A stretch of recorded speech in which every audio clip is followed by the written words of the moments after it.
Particle जो है circle पे रिवॉल्व कर रहा है, उसकी रेडियस सर्किल की जो है 1 मीटर है। मान लीजिए कुछ इस तरह है,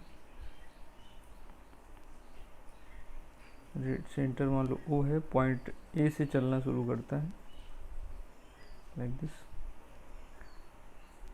एंगुलर स्पीड इनिशियल जो है वो दे रखी है omega naught 12 radian per second, okay, t equal to 0 पर। और आगे कह रहा है कि at t equal to 0 it was subjected to a constant angular acceleration alpha and angular speed increases to इतने rpm रेवोल्यूशन पर मिनट। तो देखो इससे बाद की ओमेगा निकाल लो 2 पाई f से, तो फ्रीक्वेंसी हो जाएगी 480 अपॉन पाई और 60 से डिवाइड कर दो ताकि रेवोल्यूशन पर सेकेंड हो जाए, ठीक है।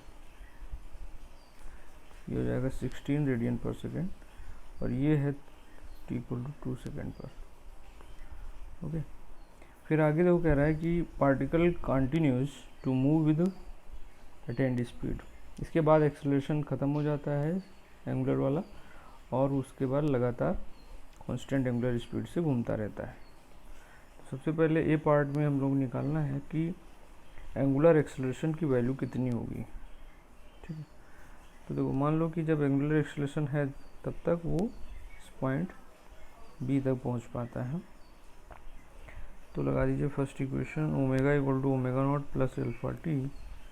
तो ओमेगा दे रखा है आपको 16, ओमेगा नॉट है 12 प्लस एल्फा इंटू 2 सेकेंड में हुआ है, तो 2 रेडियन पर सेकेंड स्क्वायर ये आ जाएगा।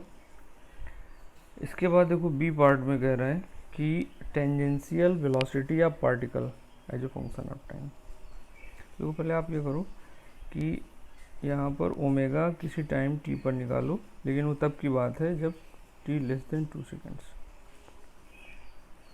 तो देखो omega equal to omega naught plus alpha T लगा दीजिए, ये 12 प्लस एल्फा 2 और कोई टाइम t ले लीजिए, तो ये ओमेगा आ गया। तो देखो v इक्वल टू होता है r ओमेगा, तो जाएगा 1 इंटू ओमेगा 12 प्लस 2t।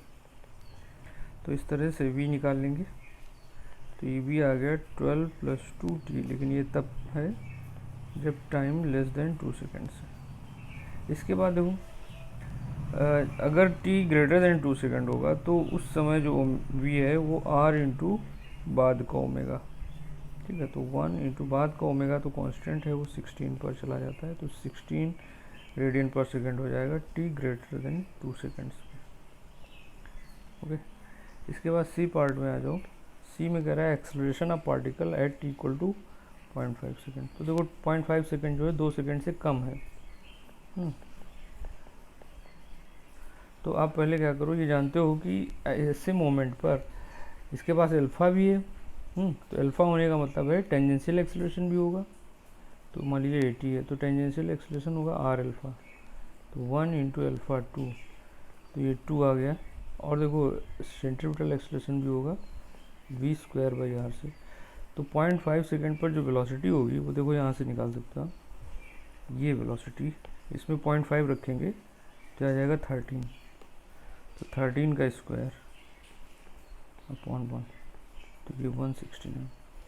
तो 80 और AC से आप A टोटल निकाल लोगे, तो under root AC square plus AT square, इसे सॉल्व करेंगे तो देखो ये आ जाएगा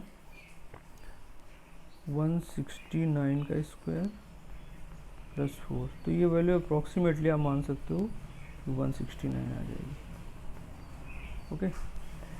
इसके बाद देखो 0.5 के बाद t इक्वल टू 3 सेकेंड पर निकालना है। तो t इक्वल टू 3 सेकेंड पर आप जानते हो कि जो है अल्फा वो ख़त्म हो चुका है, अब सिर्फ जो है वो AC होगा, सेंट्रीपिटल एक्सेलरेशन होगा और यही टोटल एक्सेलरेशन भी होगा।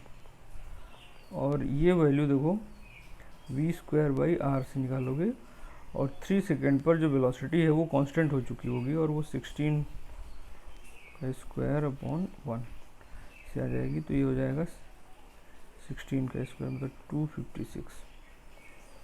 तो ये AC आ जाएंगे। इसके बाद यही टोटल हो गया। इसके बाद देखो डी ऑप्शन में angular displacement t equal to 3 second तक। देखो एंगुलर डिस्प्लेसमेंट पहले अप टू 2 सेकेंड निकालो, up to t equal to 2 second तक निकालो। देखो theta equal to omega naught T plus half alpha T square लगा दीजिए, ठीक है। तो देखो ओमेगा नॉट का काम करेगा 12 2 सेकेंड के लिए, प्लस हाफ अल्फा इंटू 2 का स्क्वायर 4, यह आ जाएगा 28। इसके बाद देखो फिर 1 से 2 सेकेंड के बीच, ठीक है, तो ग्रेटर देन 2 लेस देन 3 तक के लिए निकालेंगे। तो देखो यहाँ पर अब अल्फ़ा नहीं है तो सिर्फ ओमेगा टी से आएगा, ठीक है। तो इसको मान लो थीटा 2, ऊपर वाला है थीटा 1, तो यहाँ पे जो ओमेगा है वो 16 और टाइम 1 सेकेंड। तो जो टोटल थीटा होगा वो थीटा 1 प्लस थीटा 2 से आएगा। तो ये वैल्यू आप निकाल लोगे 28 प्लस 16, तो ये आ जाएगा 44।